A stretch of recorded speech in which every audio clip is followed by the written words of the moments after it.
May hapon kaninyong tanan mga igsoon, mga higala. Aniya kami igsoon aron sa pagpaabot diha kaninyo ang maayong balita. Wala kami mianhi aron sa pagdala og relihiyon kundili pinaagi lamang sa himaya sa atong Ginoo nga si Jesucristo. Ano igsoon atong maobserbahan ang kalibutan nga atong maobserbahan nga we are in the last days. Atong maobserbahan nga daghan kaayong dalan dinhi sa kalibutan. Apan kahibalo ka ba ang igsoon nga ang pulong sa Dios nag-ingon diha sa Juan kapitulo 14 bersikulo 6 nga miingon diha si Jesus miingon kaniya, ako mao ang dalan ug ang kamatuoran ug ang kinabuhi. Walay bisan kinsa nga makaabot sa amahan kundili pinaagi kanako. So niana igsoon sa atong pagpanginabuhi dinhi sa kalibutan atong makita no nga daghan kayong dalan. Siguro ang mga tao nagahuna-huna nga mahimong magmatarong aron lamang nga makatungtol sa dalan ni Ginoong Jesucristo.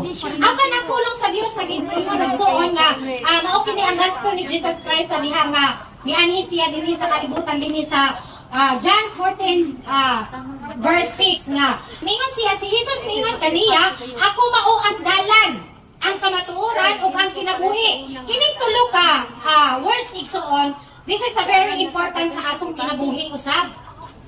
Nga kita nagalakaw atong physical body nga nagalakaw kita sa dalan nga atong padulngan. Apan ang pulong sa Dios nagingon nga adunay dalan si Ginoong Jesucristo. This is a spiritual words igsoon. Nga mao kini ang espirituhanon nga pulong nga si Jesus mao ang dalan. Buot pasabot nga ang iyang ginalaktan ni Ginoong Jesucristo sa dinhi pa siya sa kalibutan. Gusto sa Dios usab nga atong sundon. Kini tulo ka words nga miingon ako mao ang dalan ang kamatuoran. Dinhi no sa kalibutan bisan gani kita nga masayop gani no. Pero ang pulong sa Dios miingon nga si Jesus mao ang kamatuoran. Kasi si Jesus walay bahid sa sala. Kung mawala ang usa niini, mawala ang words nga dalan, ang atong gikinabuhi, ang atong pagkinabuhi dinhi sa kalibutan. Nauyon sa dalan ni Ginoong Jesucristo. Kung mawala ka ng dalan nga atong gilaktan, pinaagi ni Ginoong Jesucristo, wala usab tay kinabuhi. Wala tay kinabuhi kung wala kung ang atong pagkinabuhi, wala diha nahisubay sa pagkinabuhi ni Ginoong Jesucristo dinhi sa kalibutan. Musagid padala sa atong amahan nga atoa sa langit, ipadala si Ginoong Jesucristo nga siya maoy sumbanan sa atong pagpanginabuhi dinhi sa kalibutan. Bisan sa pagpangayo sa mga sakit, bisan sa adunay mga dautan nga iyang giayo, gipahawa ang mga dautan, na sinati usab kanato. Bisan gani ni atong si Ginoong Jesucristo gitintal ni Satanas nga ang gihingan niya si Ginoong Jesucristo himuang tinapay kining bato. Apan miingon si Ginoong Jesucristo, dili lamang mabuhi ang tao pinaagi sa tinapay sa pan, kundi mabuhi ang tao pinaagi sa pulong. Kay tungod kitang tao igsoon dinhi sa kalibutan. Doon na tayo, bisan pag naglakaw-lakaw ta karon sa atong physical body, kung wala tayo Ginoo sa atong kasing-kasing, kung wala ta magbato ni Ginoong Jesucristo, patay ang atong espirituhanon nga bahin. Busa ka na nagkinahanglan nga managhiusa ang dalan, ang kamatuoran. Kini tinuod ba? Walay laing tinuod kundi ang ulong sa Dios. Nga maoy atong batunan. Kana dito mo ingon ang tao nga ayaw ka magbasa og Bible kay makabuang. Igsuon ang Biblia mao kini ang naghatag kanato kinabuhi. Ang Biblia maoy nagbadlong. Kay gibugna sa Dios ang kasulatan sa pagbadlong kanato kung unsang atong mga gilaktan nga dili uyon sa Dios. Mao kana ang kamatuoran, mao ni ang truth, mao ni ang matuod nga atong sumbanan sa atong pagpanginabuhi. O kung wala diha ang dalan ni Ginoong Jesucristo, wala diha ang kamatuoran sa atong kinabuhi, wala kitay kinabuhi nga espirituhanon. Bisan pagtuon igsuon nga nagalakaw-lakaw ta ni ana. Bisan pagtuon nga makaistorya ta. Kinabuhi lamang kana sa physical body, pero ang atong espirituhanon nga bahin patay kung wala kita Kristo sa atong kinabuhi. So niana igsoon, miingon ang pulong sa Dios nga walay laing kaluwasan nga gihatag sa atong buhi nga Dios dinhi sa ilalong sa langit. Atong mabasa ka na sa mga Buhat kapitulo 4 versikulo 12. O diha sa lain walay kaluwasan gikan kang bisan kinsa. Kay walay lain nga ngalan sa ilalong sa langit nga nahatag sa taliwala sa mga tao nga diha kaniya mga luwas kita. Niya na igsuon usahay nakapangutan na ba mo igsuon nganong nagkinahanglan man kita og kaluwasan. Adunay rason igsuon tulo ka rason nganong nagkinahanglan kita og kaluwasan dinhi sa kalibutan. Una, kay tungod kitang tanan nakasala. Kay ang pulong sa Dios miingon diha sa Roma 3 kapitulo 10, Roma kapitulo 3 versikulo 10, ingon sa nakasulat na, walay bisan kinsa nga matarong, bisan o sa lamang. So walay bisan kinsa nga matarong. Kay tungod sa sinugdanan kang Adan o kang Eva nga namugna ang sala. Tungod sa ilang pagsupat, busak, gipadala sa Dios sa Ginoong Jesucristo nga maoy atong sumbalan sa atong panginabuhi dinhi sa kalibutan. Kay tungod sa Ginoong Jesucristo igsuon, wala siya'y bahid sa sala. He is a holy man and he is a holy God. Siya hingpit nga tao o hingpit usab nga Dios. Gipakatao siya dinhi sa kalibutan pinaagi sa Espiritu Santo aron usab nga kay tungod kay iyang nga bati kung unsa ang atong bati karon. Nga dili nga sa atong pagpanginabuhi nga aduna jay kapakyasan sa atong kinabuhi. Apan matinud-anon ang Dios nga magasapnay kanato. Ang ikaduhang rason miingon ang pulong sa Dios Roma kapitulo 3 versikulo 23. Kay ang tanan na nagpakasala og nawad-an sa himaya sa Dios. So kung ang tao di ay igsuon, kung makasala, kung nga nagpakasala, halayo diha kaniya ang himaya sa Dios, wala diha kaniya ang himaya sa Dios. Obserbaran nato igsuon ang tao. Adunay atong i-example ang tao nga adunay alaga. Og ang iyang alaga mawala, ang iya jung amo is magpangita. Ingon ana usab ang Dios. Sa diha nga nawad-an ta sa himaya sa Dios. Gipangita ta sa Dios, gitawag ta sa Dios. Busa, ipadala sa Dios si Ginoong Jesucristo nga aron maoy magluwas kanato. Kay dili kita maoy makaluwas sa atong kaugalingon. Ang ikaduhang rason mao ang sala, ang bayad sa sala mao ang kamatayon.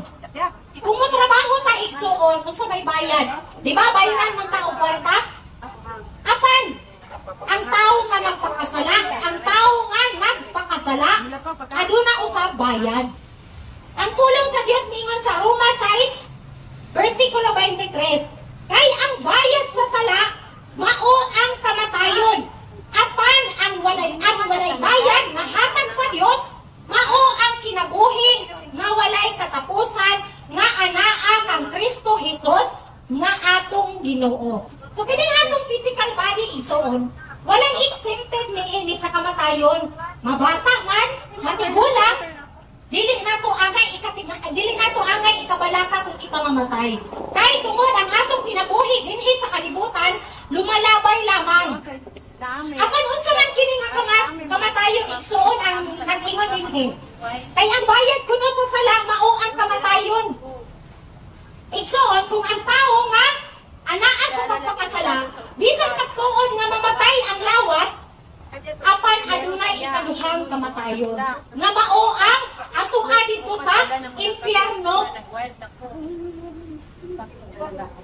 Mao diha igsuon nga kinahanglan usab kita og manluluwas. Mao nay rason nga kinahanglan kita og manluluwas. Kay ang atong lawas mamatay kita dinhi sa kalibutan, aduna usab ikaduhang kamatayon nga mao ang pagkagut o panaghila nga walay katapusan igsuon. Busa, mahinungdanon kaayo nga ang pagsalyaw sa pulong sa Dios. Mahinungdanon kaayo nga atong batunan si Ginoong Hesukristo sa atong kinabuhi. Kung walay kaluwasan igsuon, gihukman na kita sa Dios karon. Apan salamat sa Dios nga iyang gipadala si Ginoong Hesukristo aron sa pagluwas nganhi kanato. Kay miingon ang pulong sa Dios diha sa Juan Kapitulo 3, versikulo 16. Kay gihigugma sa Dios ang kalibutan sa pagkaagi nga gihatag niya ang iyang anak nga bugtong aron ang tanan nga motuo kaniya dili mawala kun dili may kinabuhi nga walay katapusan. So mahinungdanon kaayo igsuon nga atong tuuhan si Ginoong Hesukristo. Wala kay laing buhaton, dili nakaangay nga magbayad pa o kwarta. Kay ang kaluwasan dili siya angay nga paliton. Dili angay paliton o kwarta ang kaluwasan. Kung dili ang i-recommend lamang, ang requirements lamang igsuon sa Dios, mao ang pagtuo kang Ginoong Hesukristo. Nga aron kita mamaluwas. Gusto sa Dios ang paghatag kanato og kaluwasan ingon nga libre. So, dili na kita angay nga magbayad pa og kwarta aron sa pag-angkol sa atong mga relatives, mga igsuon, mga ginikanan. Kay tungod ang kaluwasan, libre nga gihatag sa Dios. Ato kanang mabasa sa Efeso Kapitulo 2, versikulo 8 ngadto sa 9. Kay tungod sa grasya, naluwas kamo pinaagi sa pagtuo. O kana dili gikan sa inyong kaugalingon. Kini hatag sa Dios, dili tungod sa mga buhat. Aron walay bisan kinsa nga manganda. Sumao ka na ang giingon sa pulong sa Dios nga pinaagi lamang sa pagtuo. Dili pinaagi sa buhat. Nga kana bang mo ingon basta lang magbuhat kung matarong aron maluwas ko. No. Sama ra ni anak ang gipakawalay bili nato ang kamatayon ni Kristo diha sa krus. Sama ni anak nga wala gipakawalay bili nato ang iyang bililhon nga lawas o bililhon nga dugo. Naay rason igsuon nga nung dili pinaagi sa buhat. Kanang buhat, once nga imong gituuhan sa kinasing-kasing si Ginoong Hesukristo, makabunga na ni ana ang buhat. So dili ni ana, dili kinahanglan nga maguna ang buhat ug sa ang pagtuo. Kinahanglan nga maguna ang pagtuo kang Ginoong Hesukristo ug kana magabunga og buhat. Aron so naay rason aron walay bisan kinsa nga manganda. Nga magpasigar ko ba? Kana bang matarong ko sa atubangan sa mga tao? Matarong ko sa atubangan sa Dios? No! Ang Dios maoy nagpakamatarong kanato. Dili kita sa atong kaugalingon. Ang pagpaningkamot igsuon mapakyas jud. Ang pagpaningkamot sa kinaugalingon nga kabubuton mapakyas jud kita. Kaya ang pulong sa Dios diha sa Proverbs Kapitulo 14, versikulo 12. Adunay usa ka dalan nga daw matarong alang sa usa ka tawo. Apan ang katapusan ni ana mao ang mga dalan sa kamatayon. So bisan pag magpakamatarong ang tao, mapakyas jud. Usa lamang ka na siya ka dalan, usa lamang ka na siya sa dalan sa kamatayon.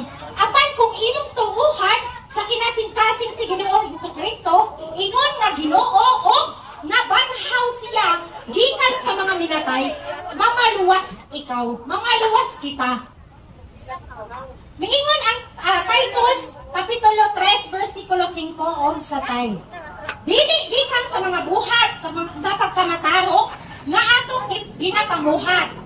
Kundili sumala sa iyang kaluoy, giluwas kita niya pinaagi sa paghugas sa pagkuo nga pagkatao o sa pagkatuo sa Espiritu Santo na iyang ibuko kanato sa madagayaon pinaagi ang Hesukristo nga atong manluluwas. So So pinaagi ka na sa atong Ginoong Hesukristo. Gibubo niya kanato ang madagayaon nga pagkamatarong. Busa mahinungdanon kaayo igsuon nga atong tuuhan si Ginoong Hesukristo ingon nga atong manluluwas. Karon ang pangutana, kanus aman kita makabato ni ining kaluwasan? Ugma ba nga mamatay na ta or karon? Ang tulong sa Dios igsoon nag-ingon diha sa 2 Corinthians chapter 6 verse 2. Kay siya nagaingon, sa panahon nga nahamutan, ginapatalinghugan ko ikaw. Og sa adlaw sa kaluwasan, ginatabangan ko ikaw. Ania karon ang panahon nga nahamutan, ania karon ang adlaw sa kaluwasan. So karon ang kaluwasan igsoon, samtang buhi pa kita, samtang nakaistorya pa kita, ug dili ni adtong patay na kita. Karon ang kaluwasan nga atong dawaton si Ginoong Hesukristo, ingon nga atong personal nga manluluwas. Kay dili kita maoy makaluwas sa atong kaugalingon. Dili ang relihiyon makaluwas sa atong kaugalingon. Busa igsoon, amo kamong gi-encourage igsoon nga ayaw pa sidak igsoon ang relihiyon nga maoy kanay imong pakamatyan, amo ka na ang imong namatan, mauusap ang pagkamatyan. Kay ang atong tunglo igsoon gi lansang na ni Ginoong Hesukristo sa Kalbaryo. Dili na kita angay nga magbatong kanianang tunglo. Tunglohon nato ang atong kaugalingon. Nga mao ning akong na matan, mao ko ni ang akong pagkamatyan no. Ayaw i-claim ang tunglo igsoon. Kay ang tunglo gilansang na ni Ginoong Hesukristo. Ayaw pagkamatya ang relihiyon. Nga mao ka nang imong namatan sa imong pagkabata, mao po ang imong pagkamatyan. Karon ang adlaw sa kaluwasan, samtang buhi pa kita, dili ni adtong patay na kita. Unsay angay natong buhaton aron makabaton ni ining kaluwasan? Adunay upat ka rason igsuon. Unang buhaton, kinahanglan kayo dato ibutang ang atong bugos o hugot nga pagtuo diha kang Kristo Jesus lamang. Aron kita mamaluwas. Kay niingon ang pulong sa Dios diha sa Roma, Kapitulo 10, versikulo 9 og sa 10. Kay kung ibasugin mo sa imong bakbak, si Jesus ingon nga Ginoo, og mutuo ka sa imong kasing-kasing, nga ang Dios nagbanhaw kaniya, gikan sa mga minatay, mamaluwas ikaw. Karon ang pangutana, ang mga bata, ang mga batang masuso, kinahanglan ba kana sila og kaluwasan? Ang tubang igsuon dili. Nga naman, magsumpaki na ang pulong sa Dios ug ang kinaiya sa ang gituuhan sa tao nga ang bata sa diha nga kuan gibunyagan aron nga maluwas. Ang bata ila na ang gingharian sa Dios. Dili na sila kinahanglan pa nga mutuo kay bisan gani sa atong pagkabata no. Isa may nagpili nga kita mamahimong ko sa karelihiyon. Di ba?